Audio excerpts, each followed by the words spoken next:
can kick off with a song if you want. Okay. I am actually gonna. Do people know This Is My Moment by Martin McCutcheon? Anyone who doesn't know it, out. Anybody who does, put their hands up. This is my moment. This is my perfect moment. I'm lying, all the people are streaming it. Come back, come back. Okay. Well, what happens when you hand a woman one of these? Jeez. Right, I'm just gonna quick this round a wee bit. Morning, all. Morning. I don't know how I feel about the fact that the person who spoke before me swore loads, because I have the potential to swear a lot, and I have to really manage that. That was a challenge to you. Well, now you've said things like piss purr. I've never said that. I did say bollocks in a session for the first time last week. I just read it. All right, of course. Okay, so I'm going to try not to swear. We'll see how we go. So thanks for having me here. My name is Laura Willis, and I'm the co-founder of Shine Offline. Shine Offline, what we do is we support businesses to help their staff to have healthy and sustainable relationships with their phones and other digital technology. So I'm here to warm you guys up for the conference today. To start off, does anybody want to guess what percentage of people never turn their phone off? 80? 90? 95? 97? The answer is 71. What about here in the room today? Who never turns their phone off? Who does turn their phone off? So you lot are probably about 71, yeah. Okay. Who would like to turn their phone off? Well, I'm going to ask you all to turn your phones off now. Seriously? Does anybody not know how to turn your phone off? I'm not even joking. There's always one. I think our relationships with our digital devices is quite complex. So when someone invites you to turn your phone off, your initial reaction to that request is quite interesting. Be that, like, that's the craziest thing I've ever heard. Or, oh, someone's given me permission to turn my phone off. Or, holy God, I can't possibly turn my phone off. I think it's really interesting. So also we're going to play a game to warm you all up. And you're going to need to focus. So if you turn your phone off, you're probably more likely to be really engaged. So if anybody really doesn't want to turn it off, I'm not going to say we'll leave the room. But I would invite you a little opportunity to shine offline for the next 20 minutes or so. Okay, so as I said, I'm here to warm you all up. I'm going to take you back to the 70s when apples and blackberries were just fruit. And hopefully some of you will recognise some of these images. For those of you who don't know, this is Bruce Forsyth's Generation game. We developed this game when he was still alive. May he rest in peace. I'm sure he wouldn't mind that we're still running it. So this was on the TV back in the 70s, 80s. It was proper family entertainment on a Saturday night on the BBC, and there was part of the programme where there was a conveyor belt of items that contestants had to memorise, and those that they managed to remember they got to take home. And there was always chandeliers and fondue sets and a cuddly toy. I was going to try and get the conveyor belt on the train at Twickenham, but it would have been really embarrassing. So what I've done is I've created a video version of our digital generation game, and you lot are all going to play this in pairs, okay? So to start off, I want you to find a partner and introduce yourselves. So everybody find a partner. Has everyone got a partner? And you're not allowed to play it in threes because there's an unfair advantage. Everybody got a partner? Anybody on their own? Oh, okay, that lady, you two could join up if you don't mind moving, one of you, okay, wicked. Alright, so this is our digital generation game, and it's effectively a memory game. So in your pairing, what you're going to do is you're going to watch a video, and the video is like a conveyor belt. There's 15 items going past one at a time. And what you have to do in your pair is you have to memorise as many of these 15 items as possible. But the rules are, you're not allowed to talk until I tell you can talk. You're not allowed to write anything down. And you're not allowed to do what one cheeky bastard, Tick, did about a year ago in a workshop where he got his phone out and started to record the freaking video. No recording the video, okay? So I'm going to give you 30 seconds now to come up with a strategy in your pair. How are you going to memorise as many of these 15 items as possible? There will be no talking until I tell you can talk and no writing anything down. 30 seconds starting now. Switch off.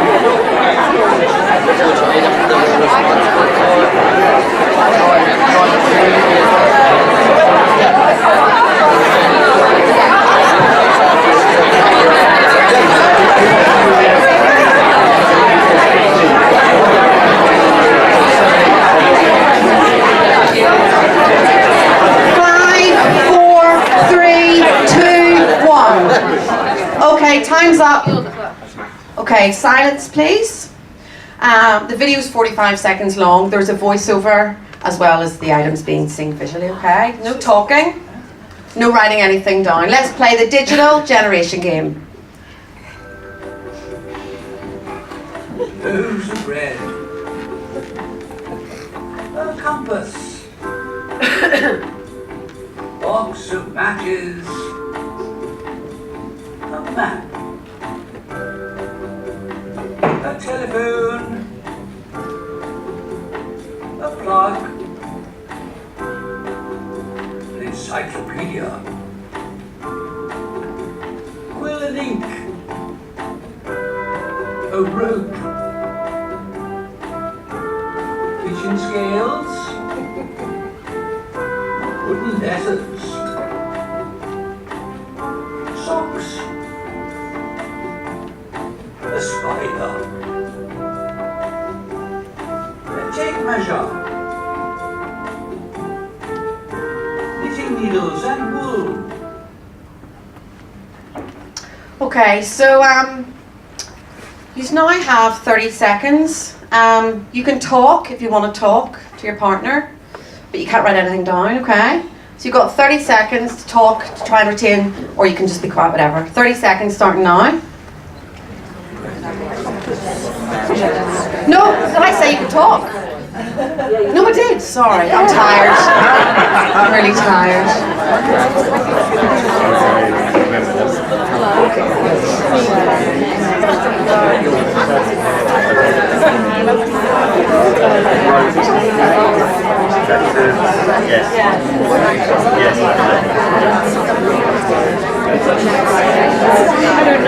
Five, four, three, two, one. Okay, time's up. Time's up. Thank you. Thank you. Thank you. Thank you. Thank you. Everyone happy? They're in your heads? Right, wicked. Just hold them there, and we're going to come back to that in a bit.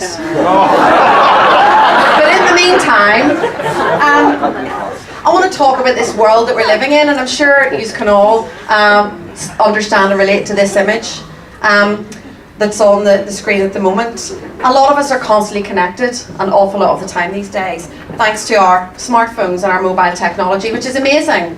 I want to share some stats with you. So the number of mobile device related actions that the average person is carrying out in 24 hours, so that's every time they physically interact with their phone, touch, tap or swipe it. Bit of research from 2017. Any guesses how many, what the number was this? Every time they physically interacted with the phone? 300? 700? 1,000? I'm gonna maybe, I was gonna try and, sorry? Yeah, higher or lower. I can't do the Brucey thing. Well, the answer is actually 2,617. 1 in 3 of us are checking for messages in the middle of the night. An Ordnance survey carried out research in 2015. They asked people what were the skills they considered essential to survive modern day life. The fascinating thing about this list is only one is not to do with being online, which is number 7. Being able to turn your water off at the mains, which I still can't do.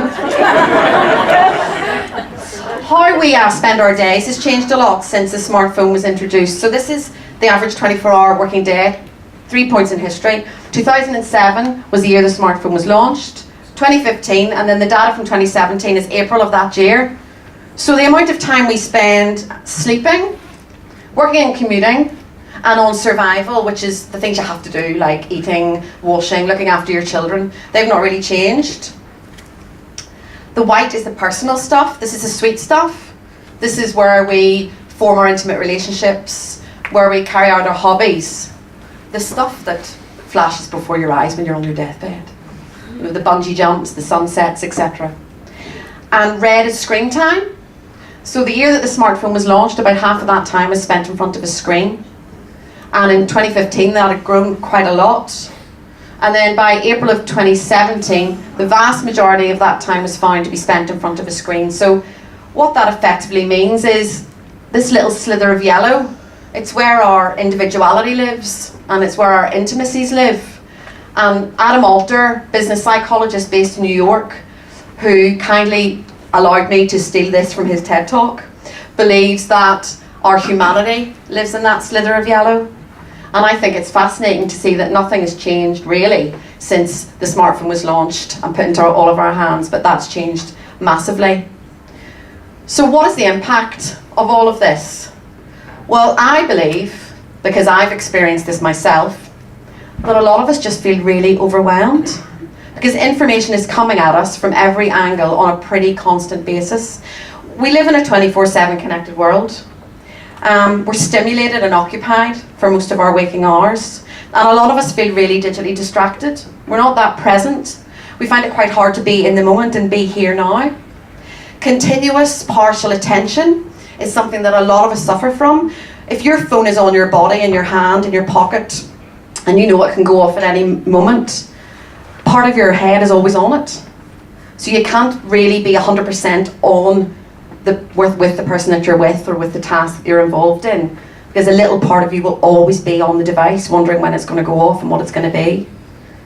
And I suppose if we think about then times in our lives, what impact this technology can have on the negative, because you know, digital technology has brought so many gifts into our personal and working lives, but if you don't have a sense of balance and control, that can flip into the negative. For example, when you're sitting working at your desk, whether you're focusing and trying to concentrate or being more innovative and creative, who sits with their phone on their desk whenever they're working? So research has shown that there's a brain drain on your cognitive capacity. Your phone doesn't actually need to be turned on. It just sitting there in your sight line has a negative impact on your ability to use your mind. And who sits with their email open all day? So emails are willy-nilly coming through at their leisure. Again, that's the norm these days. Recent bit of research found that 77% of UK office workers said that a good day at the office constituted clearing their inbox. And I think we can all relate to that. Email was meant to replace the fax. It wasn't meant to replace A, conversation, and B, our to-do list. Because if you write down on Tuesday afternoon what you're going to do tomorrow, and then you turn your inbox on at 8 o'clock, and it's open all day, you might as well just chuck that to-do list out the window, because you're going to spend your day doing what your email tells you to do. It's the way an awful lot of us are working. It's become slowly normalised, but what it means is that a lot of us are flitting all of the time. So our opportunity to get into a place of deep focus and concentration, to really focus and do that hard work and come up with those amazing things, it's just not possible, because we're jumping on and off all day. Then in a meeting, you know, it's normal to bring all our devices into a meeting, and it can complement the meeting. We're there to collaborate though, we're there to share from it, learn from each other, come up with ideas, solutions, etc. But if everybody's either on their phone or tapping away on their laptop, there can be an air of suspicion. You know, I spent half an hour preparing this, 3 minutes. Is she on fucking Instagram? What is he looking at? Everyone's being fucked. And what impact does that have on us as people? Your own self-esteem and, you know, the connectivity of those people in that room. Then if you go to grab coffee with a colleague, you know, a lot of us carry our phones with us all of the time. And so that continuous partial attention thing is there, where we can't really truly connect properly with that person. You know, we need to get on with our colleagues, because strong, positive relationships at work are really important for us on a personal level, but also for the success of the business. But if our devices are potentially pulling us away from the person that we're with, the intimacy of that relationship is changing. And then if you're waiting for the bus to go home or the train, that's an opportunity for pause, for reflection, for a bit of a mind wander, for a daydream. And yet those are the times where a lot of us occupy our heads with activity on our devices. Solitude is a thing of the past for a lot of us. Solitude being when the only thoughts you're with are your own. Because if you're actually alone, but occupying yourself on your device, then you're not really solitary at all. But we need that solitude. Or if you're driving home, David Beckham. You know, we're putting our lives at risk, the lives of other people. We're so pulled to our devices that being a responsible driver just goes out the window. It doesn't really matter anymore because there's something we've got to check. Sitting watching Game of Thrones with your other half. Don't tell me what happens in episode 4 because I haven't seen it yet. Are people watching Game of Thrones? Yes. Oh my God. Now, episode 3 was quite dark in points, which is the only thing. But anyway, if you're not watching it, you need to get on. And I'm jealous because I'd love to go back to the start. But yeah, when you're sitting in the evening and you're cuddling up with your flatmates or your loved ones or whatever. You know, a lot of people report that they might sit together and watch something, but they're both on their phones the whole time. And what impact that has on your ability to come together in your personal time with the people that you love. Deloitte research has shown that 1 in 3 of us have argued with our partner about excessive mobile phone usage. So I think is something that a lot of people can relate to. And then we go to bed at night. Who here uses their phone as their alarm clock? Who has a child who until quite recently woke at 4:38 and doesn't need a fucking alarm clock? Jesus. And when I talk about it, he starts to do it again, so I probably shouldn't say anything. Why wouldn't you use your phone as your alarm? Because there's an alarm on it. Easy. Change the volume, change the tone. Not only are one in 3 of us checking it in the middle of the night, but if the last thing you do before you go to sleep, you know, this whole thing about blue light and melatonin, whatever. Yeah, I get it. There's something bigger going on. Brush your teeth, into bed, set the alarm, about to turn the light off. I'll just have one last check. Instagram, Facebook, Twitter, news, work email. What have we done? We've invited Donald Trump into bed with us. There's that really annoying client who sent you 1 million emails a day. There's your ex-wife, brushing her teeth. Whatever we've looked at is now in our heads. That's not part of a ritual of getting ready for a restful night's sleep. And yet again, something that we're not thinking about. Then on the weekend, if you've got kids and you're maybe taking them to watch them play football, or you're chilling out and reading the weekend papers, having some me time. Not only are notifications from your personal tech going off constantly, and they're interrupting you being in the moment, but work is interrupting us more than ever.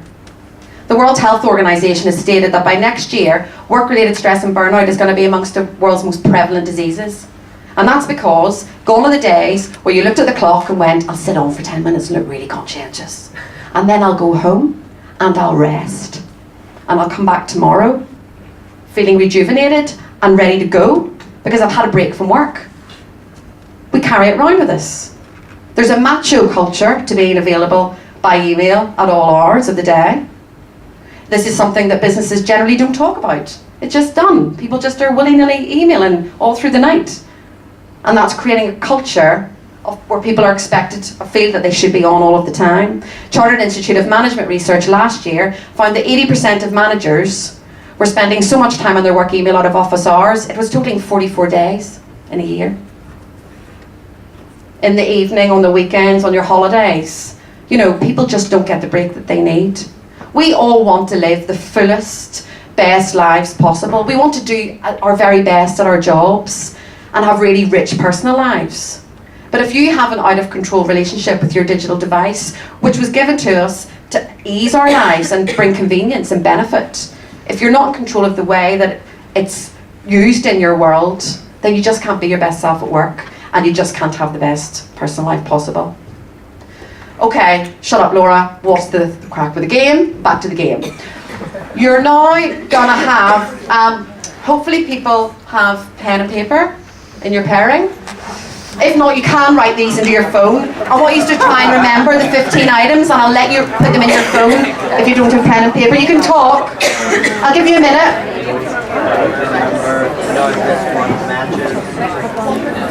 1 minute.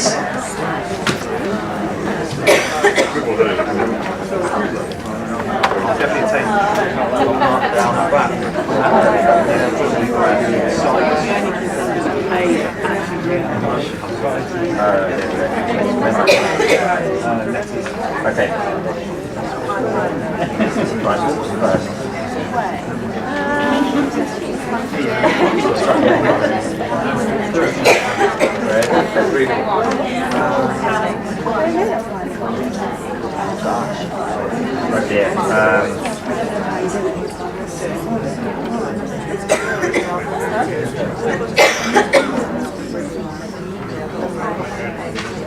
15 seconds.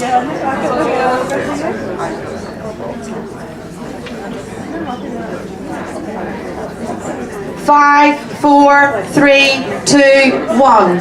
Okay, guys, time's up. Does anybody think they got all 15? Anyone? 14? 15 at the back. 14? Right, I'm going to read them out. You can tick them off, okay? So we had loaves of bread, a compass, a box of matches, a map, a telephone, a plug, an encyclopedia, quill and ink, a rope, kitchen scales, wooden letters, a spider, socks, wool and knitting needles, and a tape measure. Anybody get 15? 14? 13? Oh God, because I have prizes but I don't have that many. Right, you can fight me for them at the coffee break. I've got chocolate mobile phones with me, so... Okay, so why did I get just to play that game? I ordnance survey research where they asked people what were the skills you needed to survive. They asked another question.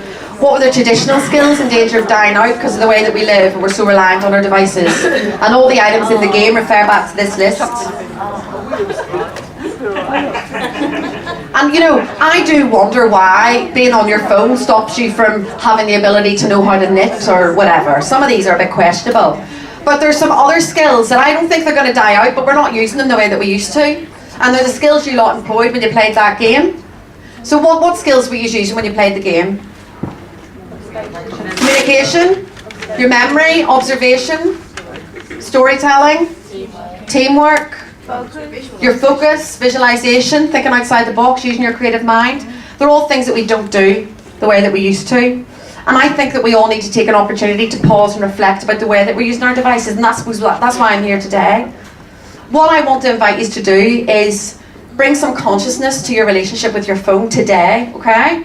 Now, Chris and Matt and the boys are encouraging you guys to use the Slido, and I want you to ask me questions, so you better post some questions on the Slido, and you know, post and all the rest of it. But I suppose it's about bringing some consciousness to that. You know, if you're listening to somebody talk and they say something that really resonates with you, you know, you don't necessarily need to tweet it in the moment. You can write it down and tweet it at the coffee break.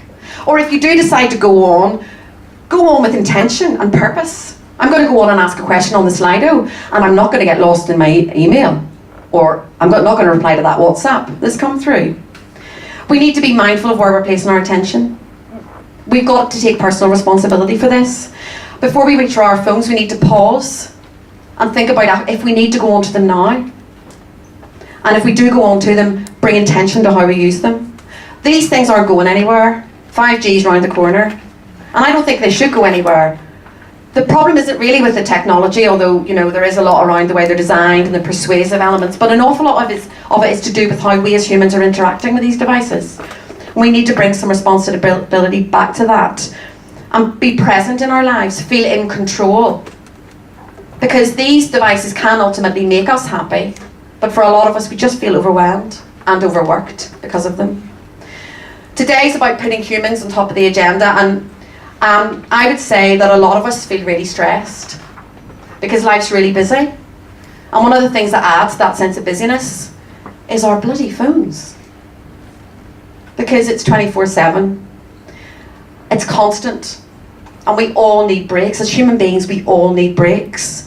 And thankfully, organisations are starting to really assess the impact that their people's technology is having, their personal technology and their work technology is having on their ability to be happy and perform and be well.